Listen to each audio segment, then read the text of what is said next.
ವಿಶ್ವನಾಯಕ ಪೈಗಂಬರ್ ಮುಹಮ್ಮದ್ ಸಲ್ಲಲ್ಲಾಹು ಅಲೈಹಿ ವಸಲ್ಲಮರ ಪಾಠಶಾಲೆಯಲ್ಲಿ ದಾನ ಧರ್ಮದ ಬಗ್ಗೆ ತರಗತಿ ನಡೆಯಿತು.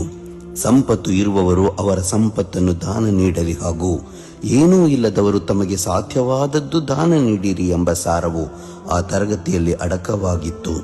ತರಗತಿ ಮುಗಿದ ಬಳಿಕ ಪೈಗಂಬರರು ಹೇಳಿದರು, ಎಲ್ಲರೂ ದಾನ ಧರ್ಮ ಮಾಡಿರಿ. ಆಗ ವಿದ್ಯಾರ್ಥಿಗಳು ಹೇಳಿದರು, ಪೈಗಂಬರರೇ, ನಮ್ಮ ಬಳಿ ದಾನ ನೀಡಲು ಏನೂ ಇಲ್ಲ. ಪೈಗಂಬರರು, ನೀವು ಕೆಲಸಕ್ಕೆ ಹೋಗಿ ಸಿಕ್ಕಿದ್ದು ದಾನ ಮಾಡಿರಿ ಅಂದರು.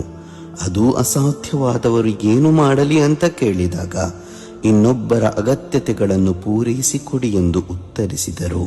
ಪ್ರಶ್ನೆ ಮುಂದುವರಿಯಿತು, ಅದು ಸಾಧ್ಯ ಇಲ್ಲದವರಿಗೆ? ಹಾಗಾದರೆ ಅವರು ಒಳಿತುಗಳನ್ನು ಮಾಡಲಿ.